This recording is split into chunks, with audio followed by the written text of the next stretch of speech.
So untuk hari ini kita akan masuk kepada bab 2 yaitu matrix. Ini adalah sesuatu yang baru untuk tingkatan untuk kamu lah. Oke, so matrix kita akan belajar dua benda. Satu, apa itu matrix, dan kedua adalah operasi yang melibatkan tambah, tolak, bahagi, darab. Oke, ada 4 operasi yang akan terlibat. So, apa itu matrix? Oke, matrix ditulis dalam bentuk seperti ini. Ada nih kurungan. Oke, kemudian ini dikenali sebagai baris. Yang hijau ini baris 2, baris 2, baris 3. Nah, ini adalah baris. Kemudian yang menegak ini dipanggil sebagai lajur. Ini lajur pertama, lajur kedua. Oke, so untuk matriks yang kita ada sekarang ini, kita ada yang cikgu tunjukkan inilah, kita ada 3 baris, 1, 2, 3, 3 baris dan ada 2 lajur. So basically itu adalah bentuk matriks, dan matriks ini biasanya ditulis dalam huruf besar. Katakan ini adalah matriks E. Oke, next. Contoh yang pertama, bila kita nak gunakan matriks ini boleh digunakan untuk mewakili satu data yang diberi. Contoh seperti ini. Wakilkan maklumat yang berikut dalam bentuk matriks. Ingat, matriks mesti ada kurungan seperti ini.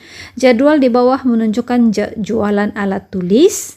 Oke, kita ada pen, buku latihan, kertas lukisan di sebuah kedai buku sekolah pada bulan Mac sehingga Mei. So kita ada 3 bulan di sini. So macam mana cara kita menulis di sini adalah kita tengok. Cara yang pertama adalah mengikut sahaja kedudukan ini. So kita akan ada 60, 48, 55, 40, 38, 23, ikut sahaja apa yang ada di dalam jadwal. So bermaksud ini adalah lajur bagi pen. Ini adalah lajur bagi buku latihan. Ini adalah lajur bagi kertas lukisan. Manakala untuk ini pula, ini adalah baris bagi bulan Mac. Ini adalah baris jualan pada bulan April. Dan ini adalah baris yang ketiga yang mewakili jualan alat tulis pada bulan Mei. Oke. Ini juga sebenarnya boleh ditulis dalam bentuk yang berbeza. Bandingkan sebelum ini ya. Sebelum ini tengok lajur yang pertama. 60, 48, 45. Cara yang kedua penulisan adalah 60, 48, 55. Apa yang berlaku di sini? 60, apa yang berlaku? Coba kita tengok. 60, 40, 15. Apa itu sebenarnya? Ini sebenarnya adalah perbelanjaan pada bulan Mac. Oke.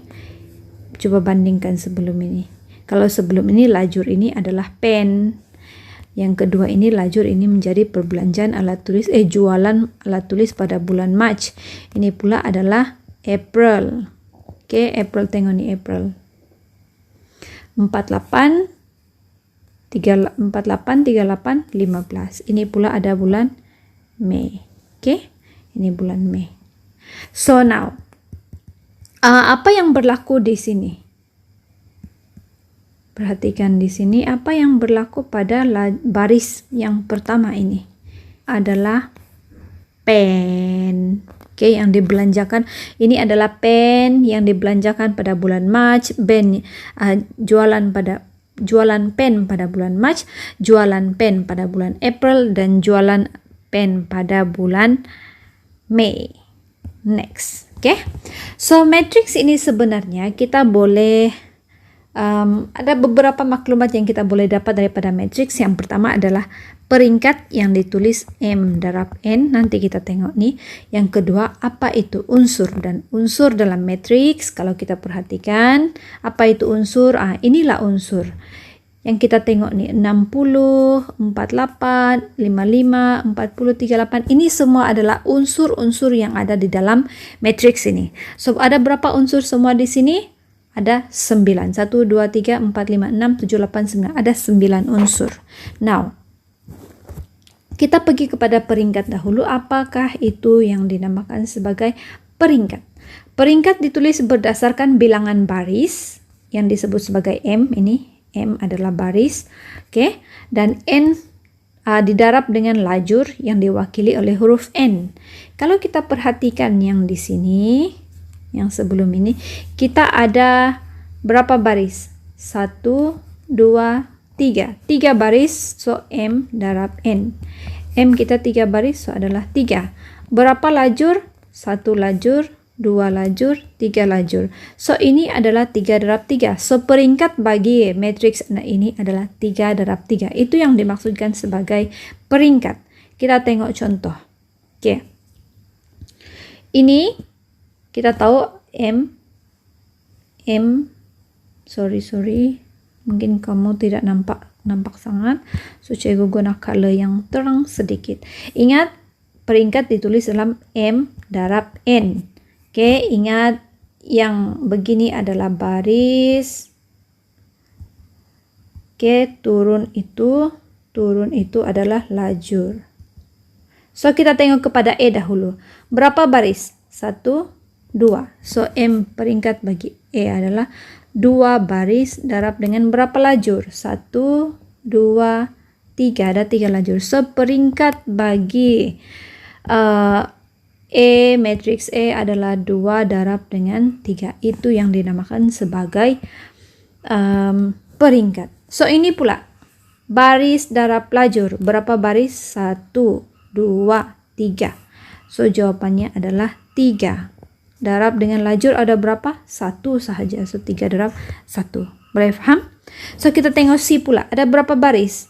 1 sahaja. So di sini adalah 1. Darab dengan lajur ada berapa? 1, 2, 3. So peringkat bagi C adalah 1 darab 3. Oke, so cikgu harap kamu boleh faham apa yang disebut sebagai peringkat. Oke, dalam bahasa Inggris adalah order. Next, unsur. Unsur cikgu dah bagi tahu tadi ditulis dalam AIJ, di mana I ini adalah merujuk kepada baris, J ini merujuk kepada lajur. Katakan cikgu tulis di sini E31. Ini merujuk kepada unsur yang berada pada baris ketiga dan pada lajur pertama. Itu maksud. So, kita tengok dahulu. Now, kita ada E13. Katakan soalan sebut, apakah unsur bagi E13 di dalam matriks E? Ingat, 1 ini adalah baris. Oke, 3 ini pula adalah lajur. So, baris yang pertama. Kita tengok baris yang pertama dahulu. Baris pertama, ini dia. Tengok itu. Kemudian dia meminta pula lajur. Ini adalah lajur. Oke, lajur yang ketiga. 1, 2, 3. Lajur yang ketiga. Coba perhatikan. Mana satu yang bertindih 2 kali itu? 9. So, dalam arti kata lain, unsur pada baris pertama, lajur yang ketiga adalah 9. Boleh faham? Kalau cikgu tulis di sini E22, apa? Oke. Nah, 1. Baris yang kedua, lajur yang ketiga. Lajur yang kedua. So, unsurnya adalah 7. Boleh faham? Next. So, ini 7. Oke, contoh. Diberi matriks P negatif 4, 6, 12, 0, 9, negatif 3. Tentukan unsur pada baris pertama dan lajur kedua. Baris pertama, lajur kedua. P22. Ini bermaksud unsur P pada baris kedua, lajur kedua. Ini kita baca unsur P pada baris ketiga, lajur pertama. Kita tengok yang pertama. Baris pertama, lajur kedua. Kita tengok bersama-sama. Baris pertama, lajur kedua. So, jawaban adalah 6. Oke. 6 jawapan. So kita pergi kepada yang seterusnya. P22. Maksudnya ini adalah baris kedua, lajur kedua. So unsurnya adalah sifar. Boleh faham? Next kita pergi kepada C. Baris ketiga, lajur pertama. So unsurnya adalah 9. Boleh faham adik-adik sekalian? Okay, next. Apa itu matriks sama? Dua matriks A, katakan A dan B, hanya disebut sebagai matriks yang sama apabila peringkat mesti sama. Katakan ini 3 darab 3. Ini pun mesti 3 darab 3. Oke, apa maksud nih? Katakan kamu ada matriks A. Oke lah, cikgu bahas sedikit supaya kecil sedikit. 2 darab 2 untuk A. Maka B pun mesti 2 darab 2. Apa itu darab 2? Maksudnya 2 baris, 2 lajur. Oke. Yang kedua, unsur sepadan juga adalah sama. Katakan di sini ada 1, 2, 2, 1. Oke, so ini ada 2 baris, 2 lajur. So B pun mesti ada 1, 2, 2, 1. Nilai dia mesti sama, baru dikatakan sama, kembar. Oke, so yang pertama. Tentukan sama ada setiap pasangan matriks yang berikut adalah sama atau tidak. Ini 2 darab 2, ini pun 2 darab 2. Oke. So ini samalah dari segi peringkat. So tengok unsur 6, 11, 11, 2, 2, 9, 9. So ini adalah sama. Matriks sama. Ini pula ini adalah 2 baris, 1, 2, 2 baris, 1 lajur. Ini pula adalah 1 baris, 2 lajur. Ini tidak sama, so tidak sama. Boleh paham gak tuh? Untuk ini pula perhatikan sendiri. So ini adalah sama. Ini pula C. Cikgu katakan ini sama. Walaupun ini pecahan, ini adalah perpuluhan, tetapi nilai kedua-dua ini adalah sama, yaitu 0,4. So kita sebut saja ini sebagai matriks sama. So next untuk D, kita perhatikan satu persatu mengikut kedudukan sepadan. Negatif 2 sama 1, 4. Tidak sama nilai pada kedudukan yang sepadan walaupun di sini ada 1, ada 1. Kita tidak melihat itu, mesti tengok kepada kedudukan yang sepadan. So ini adalah tidak sama. Okay, so next. Ini sebenarnya adalah aplikasi kepada apa pemahaman kamu dalam matriks sama. So kita baca dahulu, diberi matriks I 1, 2 tambah Y, negatif 3, Z tolak 4, dan matriks F 1, 6, X 3Z. Jika I sama dengan F, ini dia sedang bagi tahu bahwa unsur I dan F adalah sama. Dan unsur pada kedudukan yang sepadan sepatutnya sama nilai. Itu maksud dia. Oke, tentukan nilai X dan Y. Now, kita tengok dahulu yang paling senang di sini. Kalau kita tengok, paling senang adalah nilai X. Di mana kedudukan yang sepadan bagi X? Bawah ini pada I. So, dah dapat jawaban X sebenarnya adalah sama dengan negatif 3. Dah dapat. Okay, next. Kita cari pula nilai untuk Y. Kita tengok di sini, Y di sini, 2Y sepadan dengan ini, 6. So, letak sama dengan 2 tambah Y sama dengan 6. Pindahkan 2 ke sebelah menjadi tolak 6 tolak 2 sama dengan 4. So, Y sama dengan 4. Okay, next. Okay, kita nak cari pula nilai bagi Z.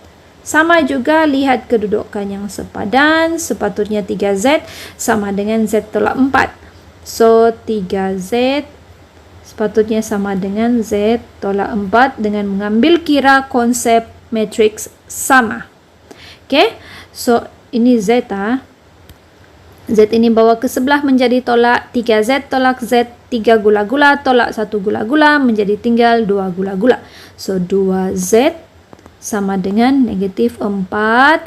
2Z ini berada dalam operasi darab. Darab pindah ke sebelah menjadi bahagi. Z sama dengan negatif 4 per 2. Kamu akan dapat Z sama dengan negatif 2. Oke, itu sahaja untuk hari ini. Cikgu harap kamu faham. Bye-bye. Ini cikgu udah explain tadi.